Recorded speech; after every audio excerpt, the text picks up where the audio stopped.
Hello, good afternoon, or good morning, depends on where you are. Today, we have a very special webinar where I will introduce one of my great colleagues who is expert in cybersecurity, and it is a new area which is dominating the market since the last 2 years. Today, it is our workshop on cyber resilience and digital sovereignty in the AI area. Before I start and introduce my colleague, I will start with very short introduction about Compliant Market business and what we do. At Compliant Market, we cover different industries from aviation, automotive business, oil and gas, energy, toys, electrical devices, all categories of products. And we offer product compliance management software, total compliance software solutions covering all kinds of compliance, material compliance, sustainability, extended producer responsibility, packaging compliance, battery compliance, and also the hot area of digital product passport. We provide you with the technology and the expertise of building digital product passport, where the deadline is just in next year. Also, we offer certification service for more than 30 countries and authorized representative services in the EU. In addition, we have a huge database powered with AI, which can determine compliance requirements of any product in any country in just few minutes. You no longer need to do many weeks research when you want to place a new product in the market. In just a few minutes, you use our portal, say, have this product, I want to sell it in Spain, Italy, China, Japan, whatever.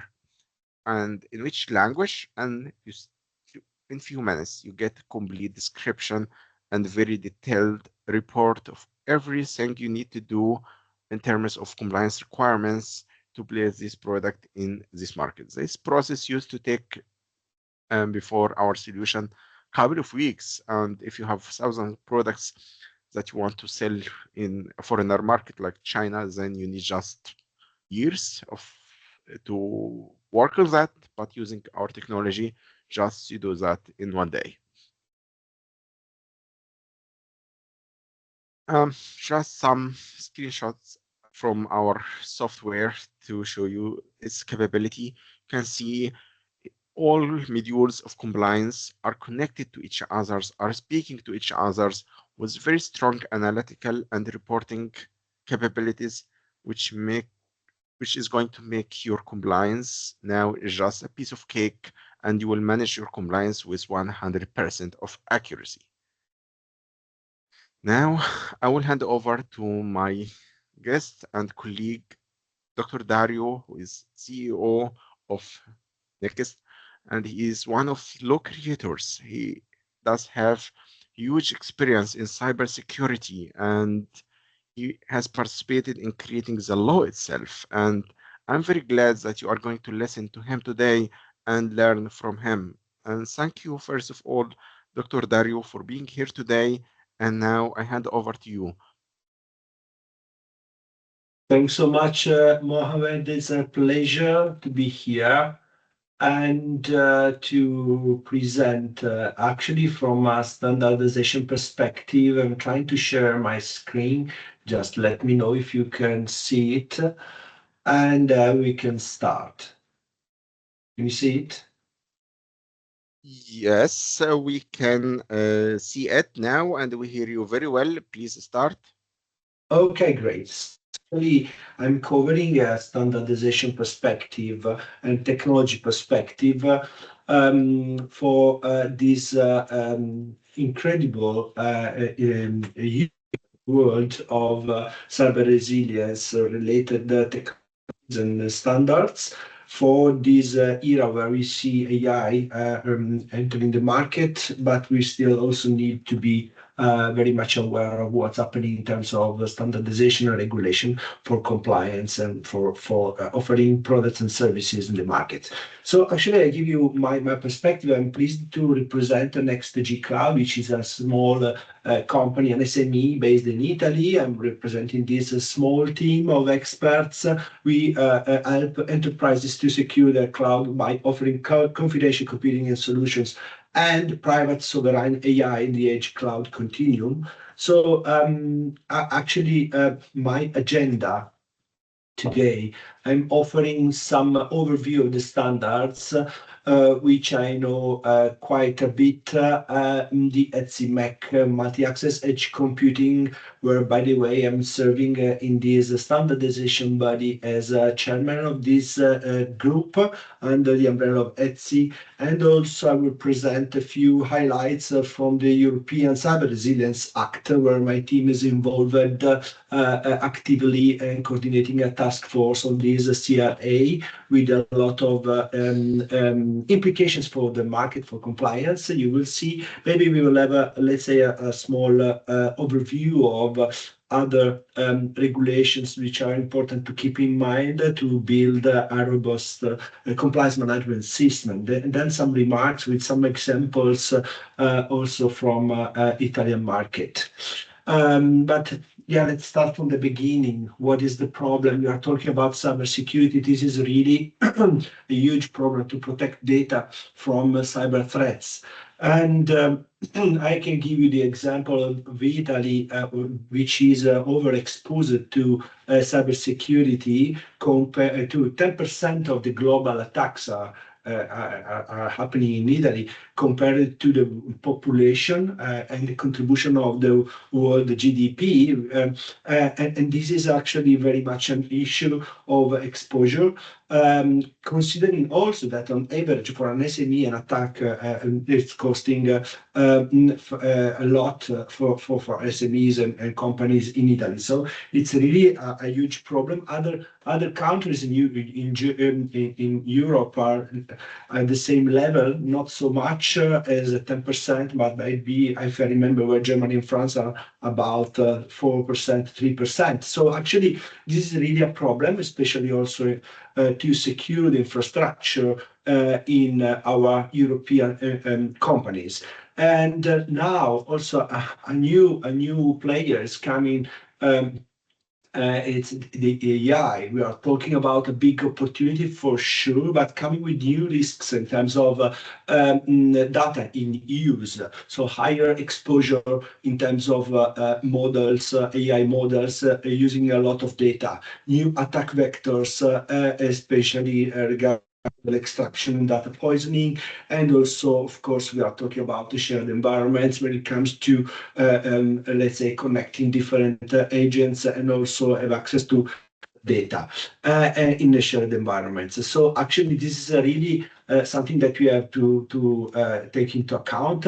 And also, we should not be scared about using AI, but understanding which are the best ways to use this new incredible and amazing tool for our business. So actually, where is the security? We need to take care of end-to-end security for sure. So we have to consider data protection in all its forms: data in use, data in transit, and data at rest, data privacy and regulation compliance, open and secure collaboration, because of course we need also to expose, consume, and produce services through APIs and connect agents securely, and also take care of digital sovereignty is a new increasing need for companies talking about data and also infrastructure.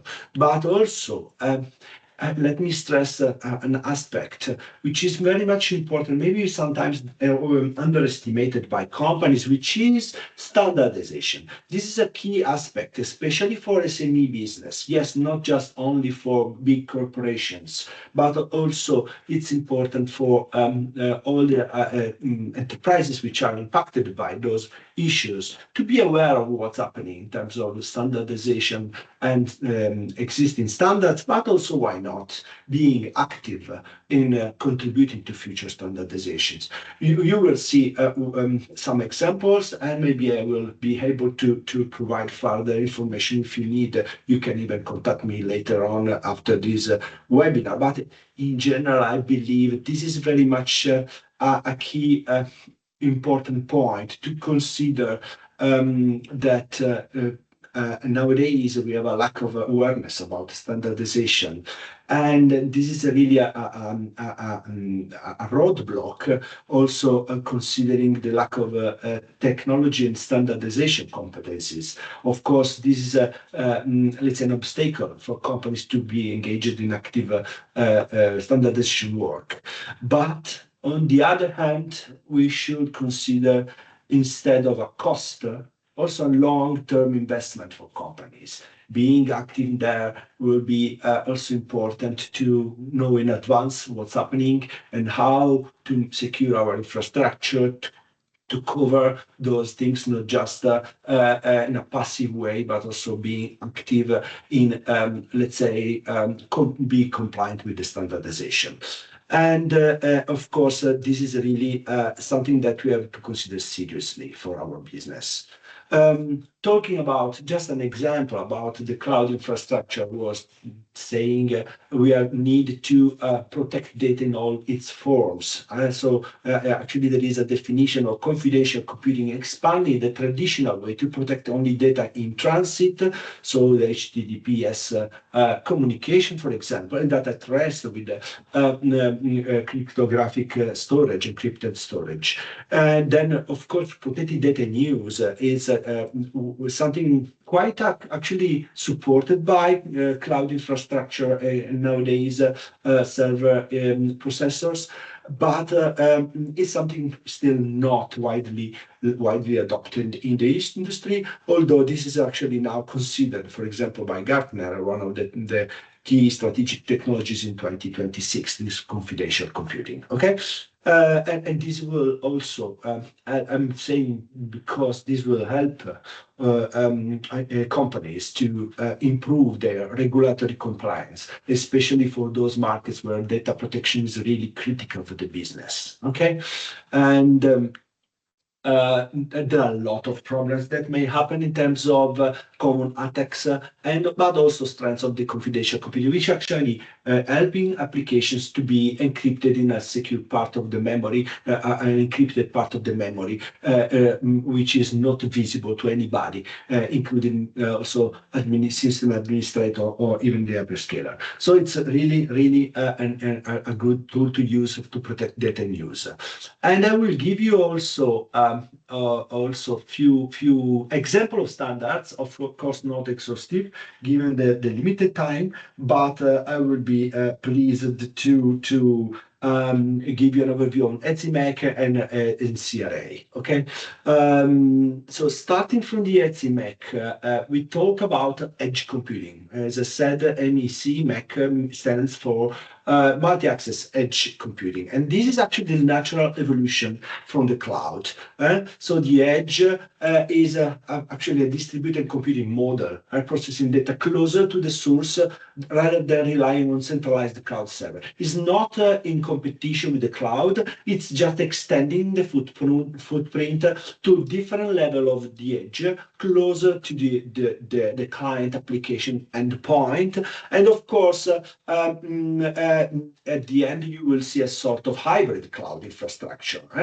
So considering this edge to cloud continuum, there are a lot of possible instantiation of the application that can help in terms of better performance, because the closer you go with respect to the device, to the client, the better are the performances, for example, in terms of end-to-end latency, but also the bigger is the number of servers that needed to be deployed to cover a certain area. So this is actually a fundamental trade-off, because you need more costs in terms of total cost of ownership, TCO, to cover a certain area with some servers when you go to the edge. So at the end, there is a fundamental trade-off between performance and costs. And then, but the good news is that we are talking about virtualization infrastructure, and then applications are running on software on general purpose hardware. I'm talking about the cloud.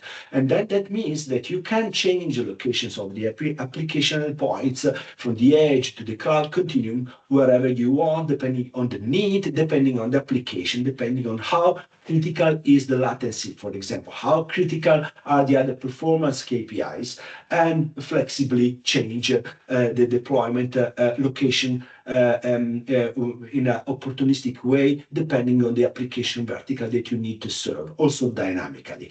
But at the end, this is the concept of the edge. It's not something new. I just trying to wrap up on what happened in the last decade, I would say. And as I said, there is a flexibility. You see several points of presence possibly allowed to deploy the edge. So the definition of the edge is quite generic and wide enough to cover all those possibilities. But the point is, of course, this edge ecosystem is quite diverse in terms of stakeholders in the industry to produce this kind of chain of infrastructure, and there are multiple deployment options and KPIs, as I said. Of course, this is opening in the market in new business models, but on the other hand, there is a complexity that imposes us to think about seriously the security, the privacy, and the trust among different security domains. And these are key topics for the impact, for the advent of the edge computing in the market. So what is MAC about? Actually, this is let's say an acronym standing for multi-access edge computing. So in general, considering different access technologies that can be cellular, Wi-Fi, or fixed access, but at the end is edge computing, cloud computing at the edge. Okay, so this is an environment offering more proximity, ultra low latency, high bandwidth, real-time access to network information and context information, and local location awareness. You can read here and there in providing some materials, some possible readings for further information, like this white paper on MAC support toward edge native design. Well, now this is really a very technical slide, but I believe it can be also useful to have a look to that, simply because this is actually part of the standardization work that is setting the scene for the edge computing standards. Actually, with respect to the traditional cloud, we are essentially adding an intermediate level.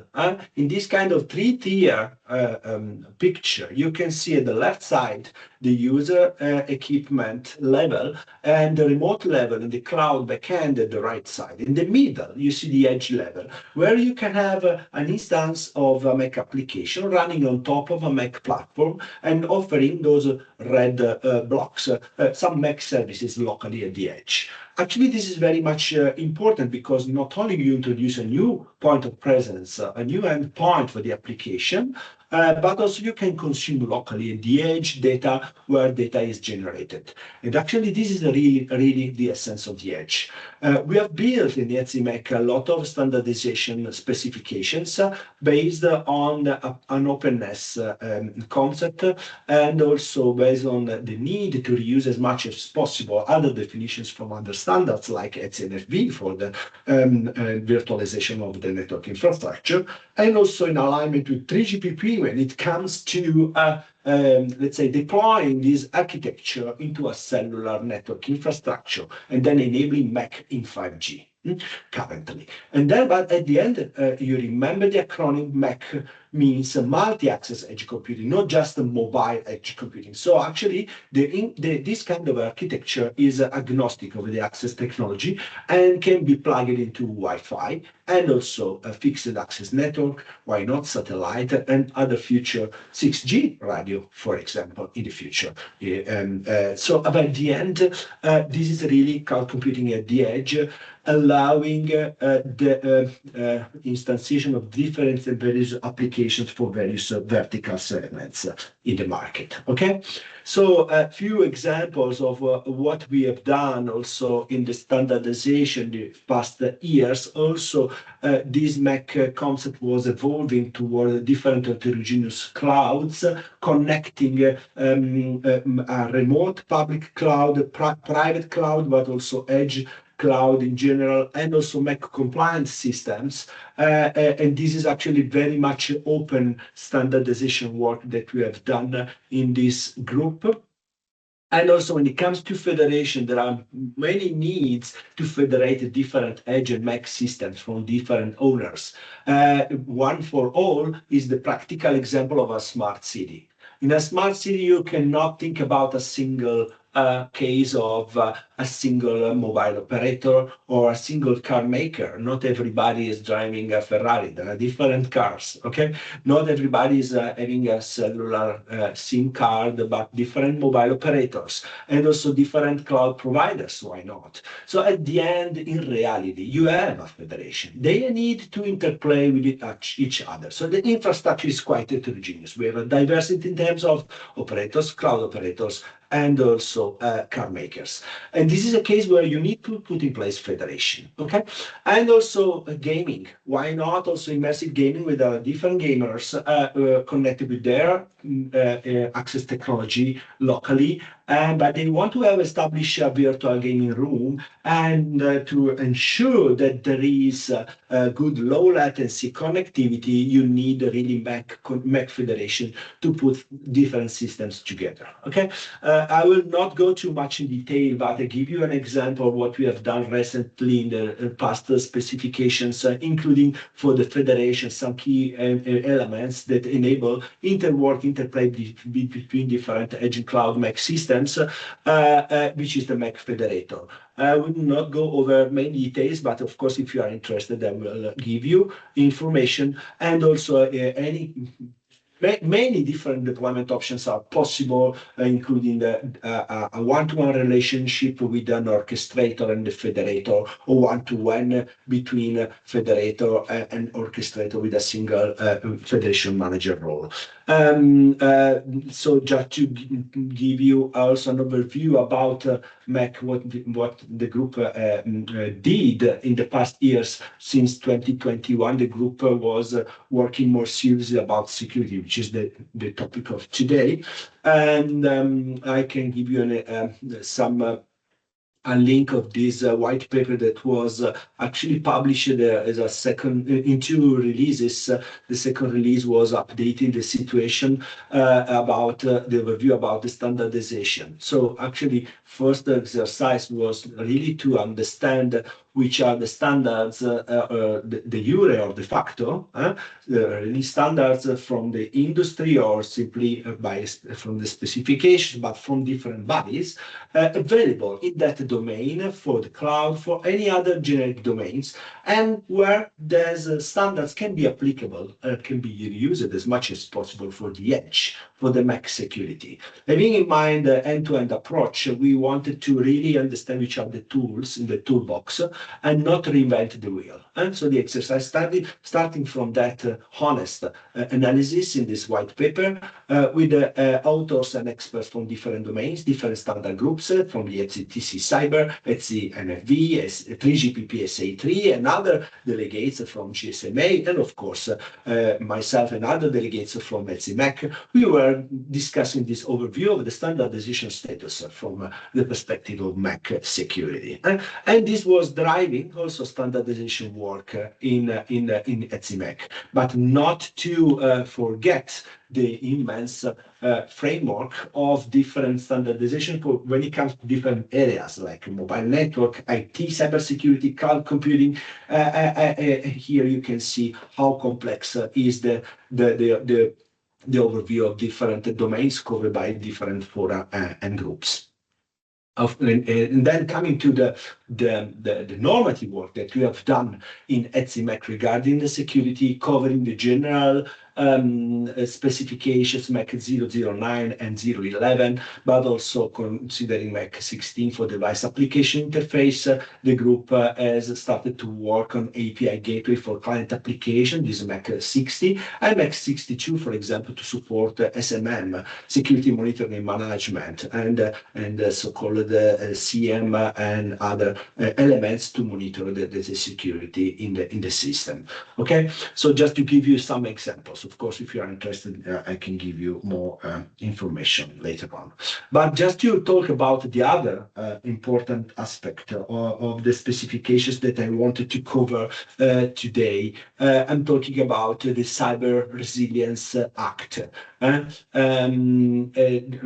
This is quite important because actually the European regulation is requiring mandatory cybersecurity for all digital products sold in the European market.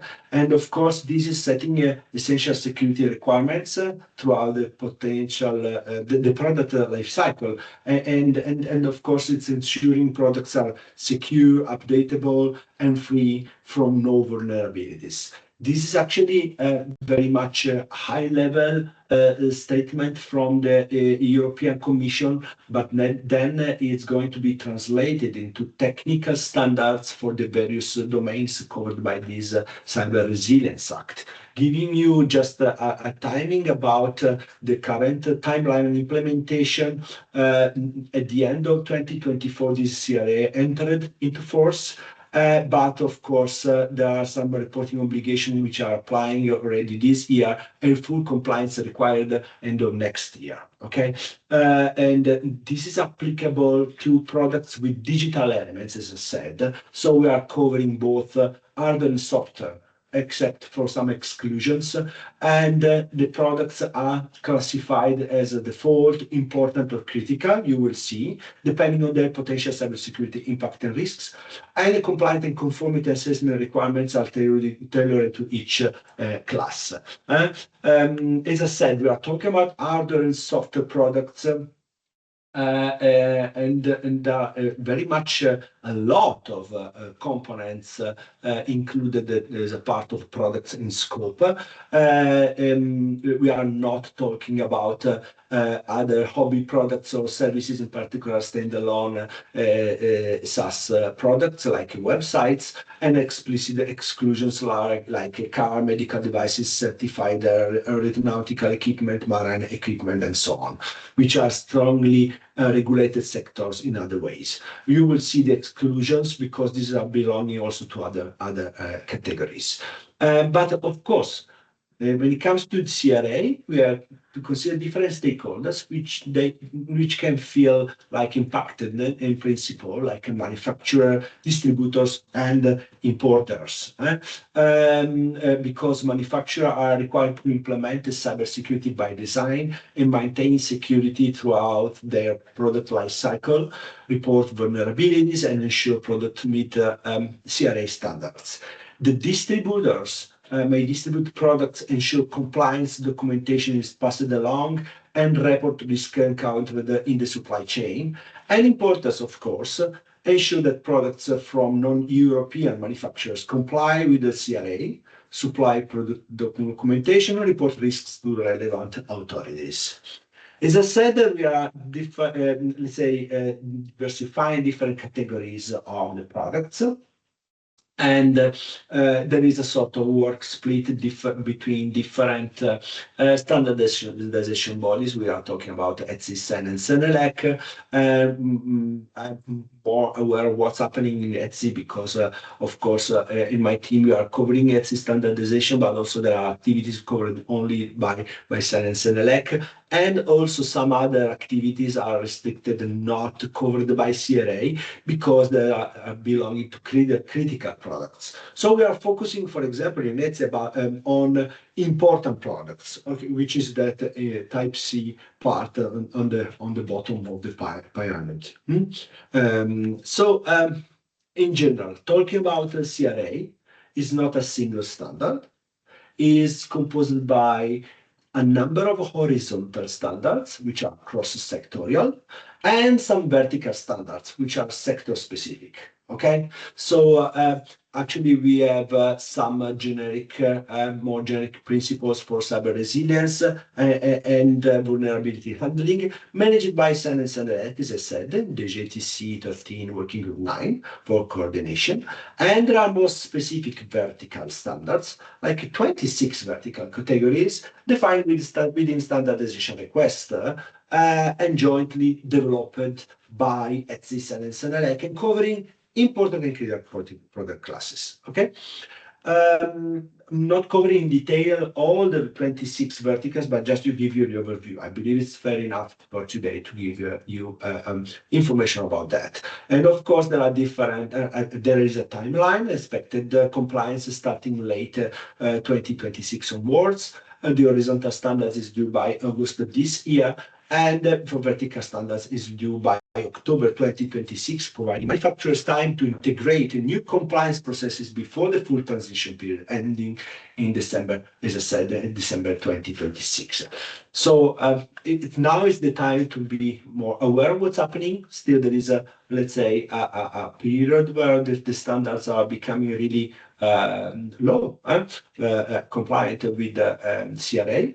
And there will be a period for companies to have a full compliance for the end of December 2026. An important concept to take into account, keep in mind, the product is a presumption of conformity. Okay, so products which conform to harmonized standards published in the official journal of the EU are presumed to meet the essential cybersecurity requirements set out in the CRA. And this is provides a simplified and legally recognized pathway for manufacturers to demonstrate compliance without the need to individually prove conformity through other means. So this presumption is one of the several paths demonstrated compliance. Is not mandatory, but it highly advantageous because it streamlines market access and regulatory acceptance. This is an important aspect to consider, this presumption of conformity, and it can be a tool also for demonstrating compliance. Now, of course, what we have to do, we have to identify applicable harmonized standard, implement internal cybersecurity processes, and conduct conformity assessment. And these are maybe steps to get ready for that CRA compliance. I give you few links for this work. Why? Because there is a lot of work still going on. There is a public-private consultation for making this standard stable and officially becoming active as a reference for the compliance. I can give you here some reference to my colleague, which is actually a leader of this task force. She knows very much well how the work is done and coordinated between also ETSI and SNLEC, and with a lot of experts collaborating in the team, and also from many companies across all the European companies, with coordination between, as I said, the ETSI, SAN, and SNLEC, and maybe all this information is publicly available, and also, especially if you are ETSI member, you can also, you know even much more how to work actively in the standardization. But at the end, I believe ETSI Lab and stanfordcra.eu are good references if you want to know more about CRA. Okay, so at the end, we also want to mention here, very much important, is the compliance with some important standards like ISO 27001, which is an international standard for establishing, implementing, and certifying an information security management system that systematically identifies, manages, and mitigates information security risks organization-wide. So actually is a framework, not just because you need to be compliant with that, but it's important because it helps you with a structured framework for managing information security risks, building customer trust, and simplifying compliance with overlapping regulations like GDPR. Many areas of the business need to handle data and information and security related to this information. So this ISMS, it's important for many companies. And I will give you a few examples of sectors of the business. And on the other hand, also there is a new NIS2 Directive, which is an European law expanding cybersecurity requirements to essential and important entities across critical sectors, mandating risk management, supply chain security, and rapid incident reporting to enhance European digital resilience.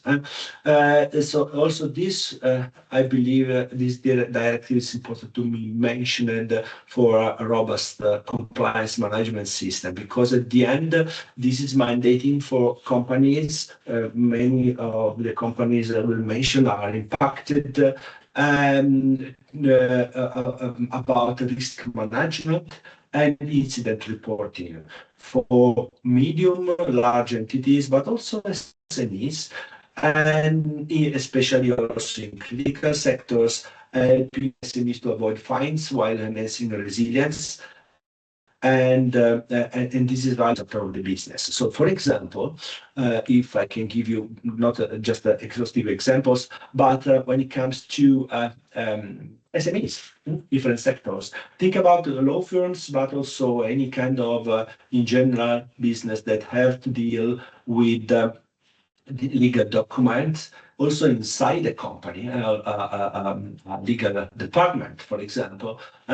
And ISO 27001 protects client confidentiality and demonstrates due diligence in handling sensitive legal data, reducing breach risks that could lead to malpractice claims or regulatory scrutiny under GDPR. Also, consider NIS2 is important because it applies to if the firm qualifies as a medium size and serve critical sectors like, for example, having customers like advising energy or transport clients, requiring then robust supply chain security. So actually it's something impacting this kind of business when it comes to GDPR, to data and security. Other aspects like covering financial data transaction, fintech companies in general. For ISO 27000, it's important, of course, aligning with the GDPR, securing payment, customer data, attract those partners, and cutting vulnerability-related costs. So ethical also for innovative SMEs and flows. And also NIS2 covers financial markets and entities like investment firms, meeting size threshold, enforcing incident reporting and supply chain due diligence to prevent systemic risks. This is quite another example, talking about, for example, health, but also hospitals, and why not private medical centers. In any case, handling not just only for GDPR, but also very much sensitive data from patients. So aligning with GDPR, but also medical device rules, supporting international operations, why not exchanging information among different entities, building trust amid the rising ransomware threats in healthcare. And also NIS2, it's important for healthcare providers as essential entities for medium-large centers, mandating crisis management, supply chain security, and 24-hour incident notification to CIRT. And this is quite important, this incident management for many sectors of the business. Then I will give you, but this is just not an exhaustive list of business which are needed to take care about security standards and compliance for their business. Giving you some news, actually an opportunity also helping companies for partial funding of cloud and services. This is an initiative from Italian Ministry, which is helping SMEs who in Italy want to improve their cloud services and level of cybersecurity in the company. And of course, it's a local example, but I trust there are many examples from other member states helping companies to really improve the security level. As I said at the beginning, Italy is very much overexposed to that security threats, and so this is actually an action to help speeding up the market and to increase their security level and cloud security awareness. So domains covered by this kind of action measure, which is still ongoing, but just recently announced by the Italian Ministry, is covering virtual machine and storage, cloud backup and disaster recovery, and network cloud security, database and data warehouse, and configuration and support services. Yeah, it's just to give you the example, right? So there are also tools to help companies to put more security, more emphasis on their security and their assets. Some closing remarks from my side. This is quite much sounding like a general statement, but really I believe it's important for us to think about our own business in our companies, and not just as a technical problem to be solved after the fact, but as a systemic property to be designed ab initio, and with end-to-end approach. Security is really something we have to think and embed in our processes when we build the products and solutions themselves for our customers, but also our own infrastructure. So exploit, and telling you by example, also because also in our company we are dealing with the cloud and cybersecurity and services for customers. And first of all, to take care about the security of our infrastructure, how we manage data, how we manage information security management system, roles and responsibility in the company. And we are strongly involved, and telling you by experience, I believe it's really beneficial for companies to be involved, not just in a passive way, read the specification and try to be compliant, which is still also international standards are really important for interoperability services to make sure that really we can provide some secure services for our customers. And also, especially now with this new AI coming to play, it's important also not just only have a compliance, but also being involved in active engagement and standardization processes and groups, which is a critical asset also, and as an investment, especially also for SMEs. Also, I understand it's very hard to build in the company skills and to allocate resources which are scarce by definition in small companies. But on the other hand, it's really an investment for SMEs, especially who aim to excel in technology and services, especially in this exciting cloud and cybersecurity domain. So this is a call for action, an invite. I can provide you with a pleasure some advices or even links if you need, if you are interested to covering various standardization bodies depending on your domain. Of course, if I have the information, otherwise I will transfer the information to the contacts and the network that I have. But really, in general, I believe not just the one single standard, but thinking about your own business. It's important to cover the standardization, not just for mere passive compliance. This is really my invite to you guys. Okay, so actually this is on a slide, and of course I'm available for any needs. Yeah, thank you so much for the attention. Thanks also for inviting me, and yeah, thank you. We have a couple of questions. Do you hear me? Okay, sorry. We have a couple of questions. You can see. So first question is from Claudia. She's asking about legacy devices what to do with them, because all companies, they have huge stock, and this stock will be sold maybe in the next 5 years, if not even 10 years. Companies are not going to throw away all their stock. What are they going to do with that? This is a great question. Actually, is something that I have to verify, but I believe it's having an impact on the company's business. And I truly understand this can be an obstacle also for continuing the business. There will be for sure some clarification from the CRA. I suggest first of all to go to the Stanford CRA website and try to ask this kind of clarification to the group. Of course, I will transfer this to my reference in the team, which is following this special task force.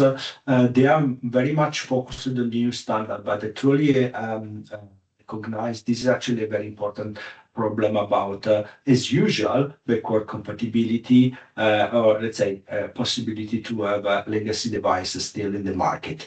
I believe this is something that has to be also considered in this time period, where there will be also the need for companies to be compliant by the end of next year. So there is pretty much time to understand this and to take measures accordingly. But really, I suggest you to go to the stanfordcra.eu website and try to contact those reference people which are taking care of that. This is a really important question. Do you mind sharing this screen where we can find the contact persons that we need to contact for such critical questions? Yes. This is also, I give you also the QR codes of the portals and the person is Federica Bozzi, which is the leader of the STF 701.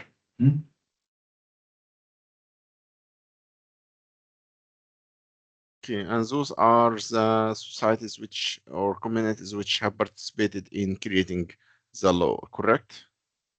They are building the standards which are satisfying the standardization request from the European Commission. So the CRA is a set of specifications which are actually at the end, when there is a sort of process of maturity of those specifications, they are actually becoming European law.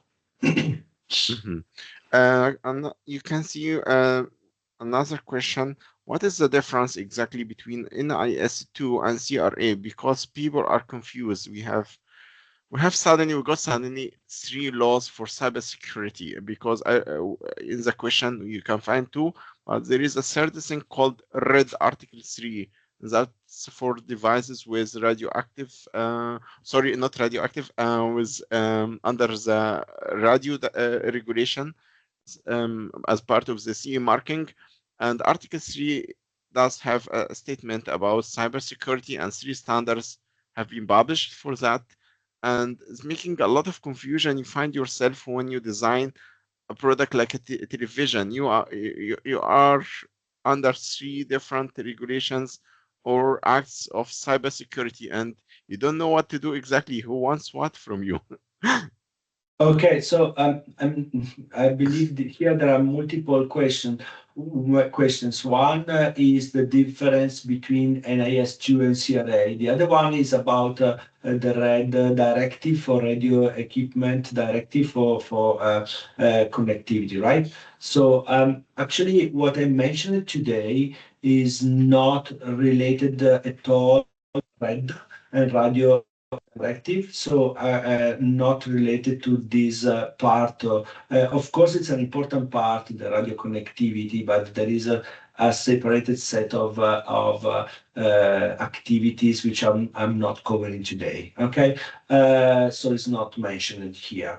When it comes to the CRA, actually, I don't have here the list of 26 verticals, but I can tell you there are a lot of, let's say, new important requirements to make a product cyber resilient. And then there are additional requirements to this with respect to the state of the art, at least before the CRA. Okay.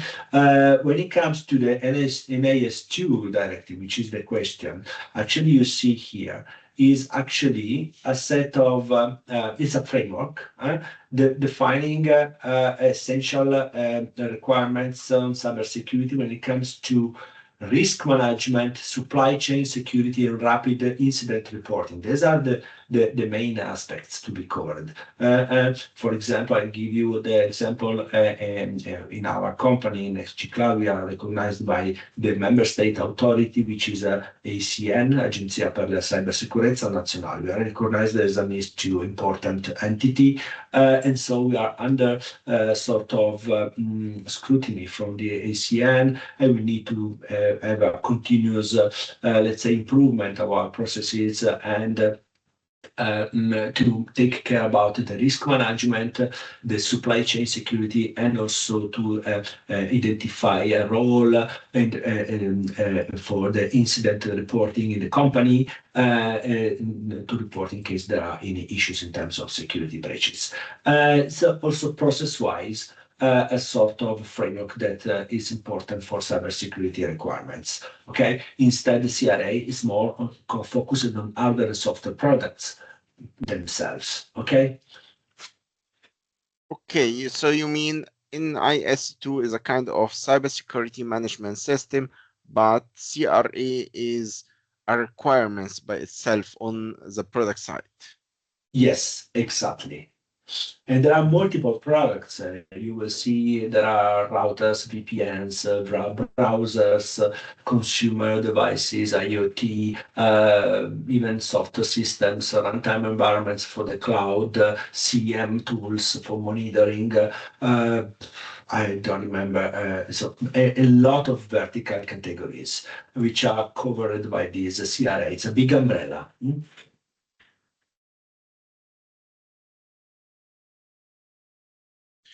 Another question which is going among manufacturers nowadays, they need to sign CE declaration of conformity, and then they got stuck that they need to write the harmonized standard.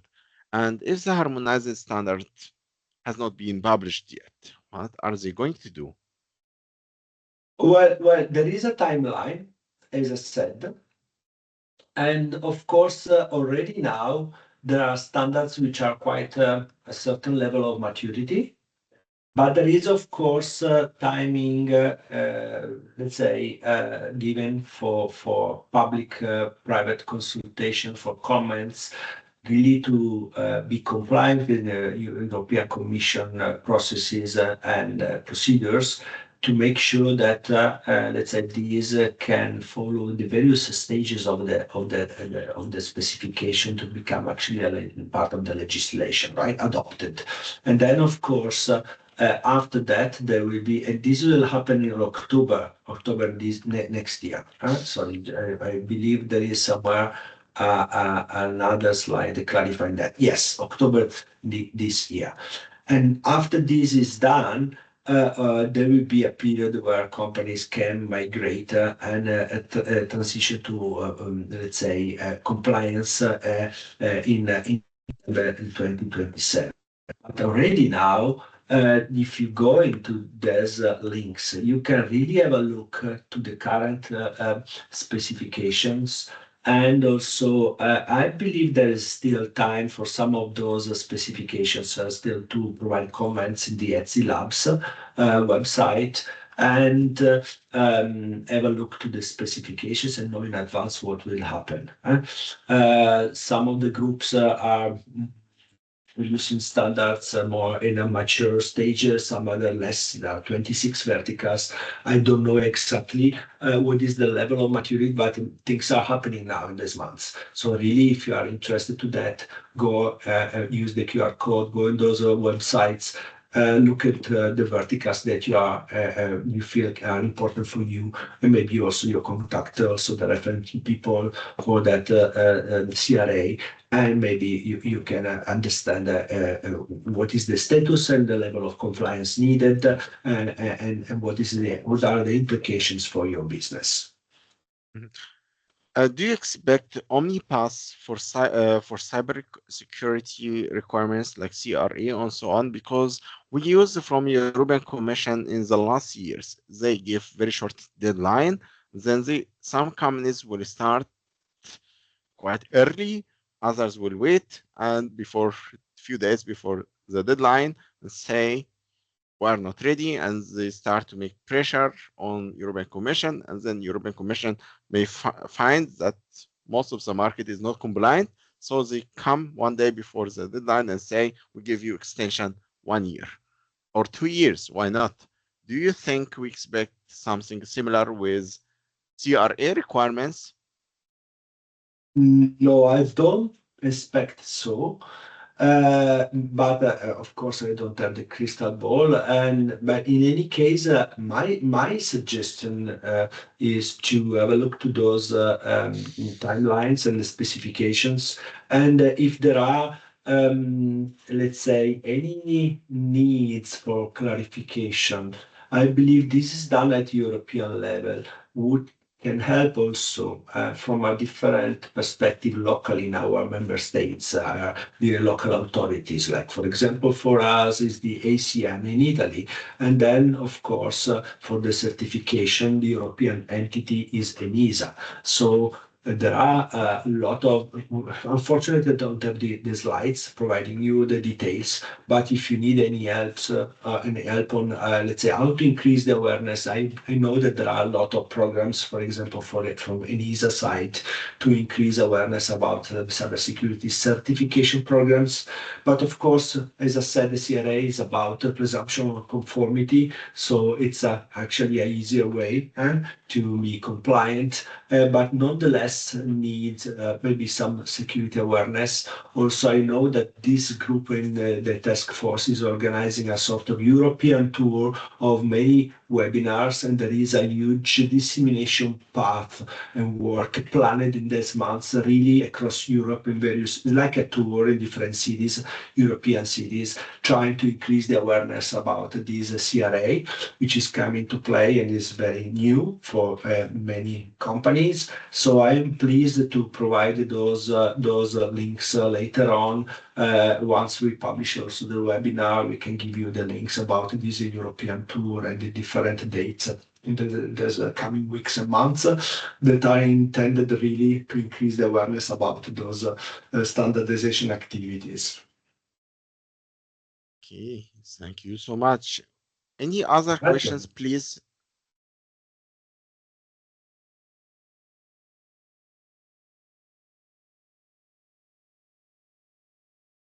Okay, so if you have any questions regarding cybersecurity, so please reach Dario directly. You can see his contact details.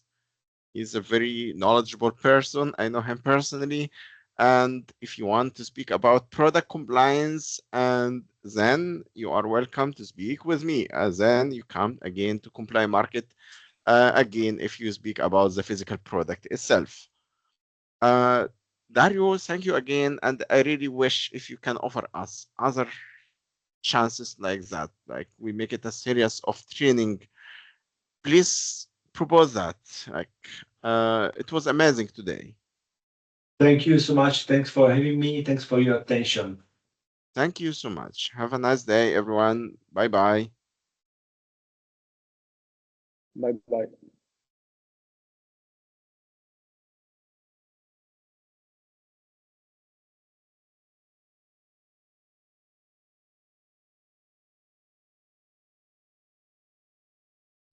So, Mohammed,